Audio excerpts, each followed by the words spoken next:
Oil pulling அது எப்படி பண்ணுறது? காலை எழுந்ததும் எதுவும் சாப்பிடாமல் இதயம் வளத்தை வாயில ஊத்தி நல்லா கொப்பளிக்கணும், அப்புறம் அதை துப்பிடணும். இதுதான் ஆயில் புல்லிங்.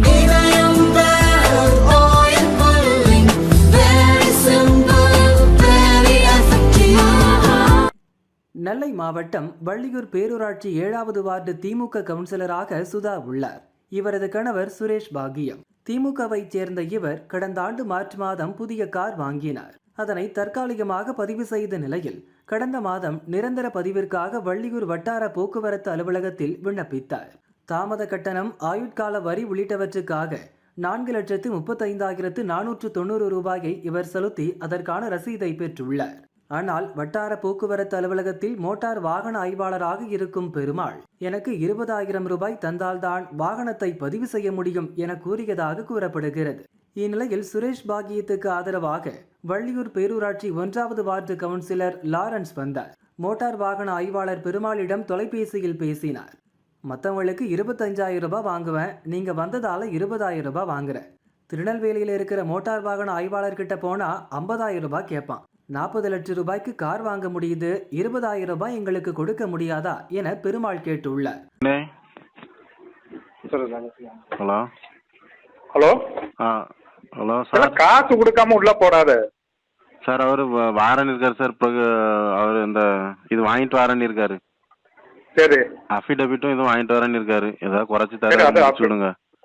எனக்கு என்னல எவ்வளவு உனக்காவதான் அது நீ கொண்டு வர போய் தான் குறைச்சி சொன்னேன். நீ ஏதாவது வாங்கி தரேன், ஒரு 15 ரூபா வாங்கி தரேன் சார். ஏல ரவுண்டா 20 போடு சொல்லு, உனக்காவதான் இது. அது அண்ணன் சொன்னார்ல, அவரையும் சொல்லிட்டேன். என்ன மேல கீழே கொடுக்க அவரு தெரியுது, சரி பார்த்து செஞ்சு கொடுங்க, ஏதாச்சும் வாங்கிக்காங்க அப்படின்னாப்ல. 5 ரூபா வேணா குறைச்சிக்கா, அது செய்யி. அஃபிடவிட் வாங்கிட்டு வா, நான் சொல்ற மாதிரி எழுது. வாங்கிட்டு வராரு சார், வாங்கிட்டு வந்துட்டு இருக்காரு. பேப்பர் 100 ருபீஸ் வாங்கிட்டு காசை கொடுத்ததுக்கு அப்புறம் உள்ள போடு. உனக்கும் எனக்கும் வேற, அடுத்தவனுக்கு வேற. 30-40 லட்ச ரூபாய்க்கு ஏல 30-40 லட்ச ரூபாய்க்கு வாங்குவான். இது லேட் ஃபீஸ் மட்டும் 4 லட்ச ரூபாய் கட்டுவான். நம்ம கொடுக்கப்ப நான் மாசம் மாசம் எப்படிதான் கொடுப்பேன்? இவனை மாதிரி 10 பேர் வந்தா இதே திருநெல்வேலிக்குன்னா எவ்வளவு கேட்பான் தெரியுமா? 50 ரூபாய் கீழே பண்ணவே மாட்டான். அவன் இந்த மாதிரி பேச மாட்டான். வச்சிருங்கன்ட்டு முச்சிட்டான் போயிட்டே இருப்பான். தெரியுமா உனக்கு? தெரியுங்களா? அவர்கிட்ட சொல்லிட்டேன், அவர்கிட்ட சொன்னேன் 25 ரூபா சார் கேட்காங்க அப்படின்ட்டு. இது பண்ண கொடுக்கணும், எல்லாரும் கொடுக்க கூடியதான் அப்படின்னு. ஆமா, அது குறைச்சுதான். அது இன்னும் 40 லட்சத்துக்கு வண்டி எடுப்பான், இது கொடுக்க மாட்டானம்மா. அதை அப்படியே கவுன்சிலர் லாரன்ஸ் ரெக்கார்ட் செய்து விட்டார். லஞ்சத்துக்கு நியாயம் கற்பிக்கும் பெருமாளின் ஆடியோ சமூக வலைதளங்களில் பரபரப்பாக பரவி வருகிறது. இதனிடையே சுரேஷ் பாக்கியம் மோட்டார் வாகன ஆய்வாளர் பெருமாள் லஞ்சம் கேட்டது தொடர்பாக திருநெல்வேலி மாவட்ட லஞ்ச ஒழிப்பு துறையில் புகார் அளித்துள்ளார்.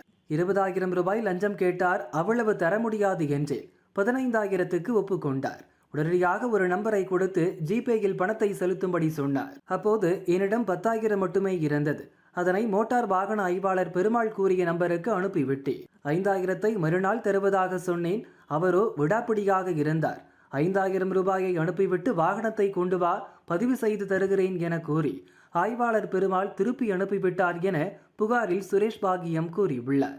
இதையடுத்து லஞ்ச ஒழிப்புத்துறை கூடுதல் போலீஸ் சூப்பரண்ட் மெக்கலரின் எஸ்கால் விசாரணை நடத்தினார். சுரேஷ் பாகியம் புகாரில் உண்மைத்தன்மை இருப்பதை அறிந்து மோட்டார் வாகன ஆய்வாளர் பெருமாள் மீது வழக்கு பதிவு செய்துள்ளார். விசாரணை நடந்து வருகிறது.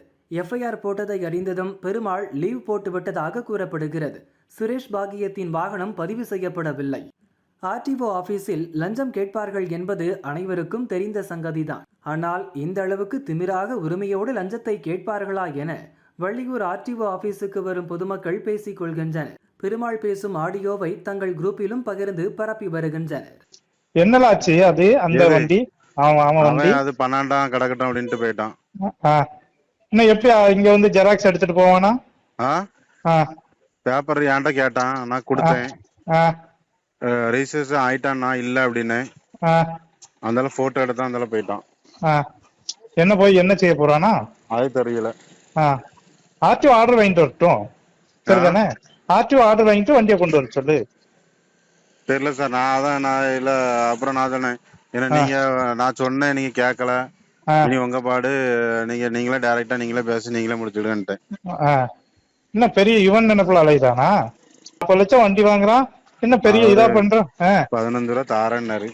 அதை வாங்கிட்டு நாளைக்கு வண்டியை கொண்டு வர சொல்லு. சரியா? போட்டு தரேன். சரி சார், நான் சொல்லுங்க அவர்கிட்ட. அவன் அது இதுன்னு பண்ணதா இருந்தா எனக்கும் தெரியும். என்ன மிஞ்சி போனா ஒரு கேஸ் தானே ஆகும். சொல்லுது புரியுதா? சார் போனோம், நீங்க சும்மா இருங்க. இல்ல நீ வேற நம்ம வேற எவனா இருந்தா உயிரா போகுது. 50 லட்சத்துக்கு வண்டி வாங்குறானுலாம். இல்ல நமக்கு மாசம் எவ்வளவு கொடுக்கணும்னு தெரியாது உனக்கு? சரி சார், நான் அவர்கிட்ட சொல்லி பாக்கேன். ஆமா, வாங்கிட்டு நாளைக்கு காலைல கொண்டு வந்தேன்னா போட்டு தரேன். சரியா? சரி சாரா. சரி, ரைட்.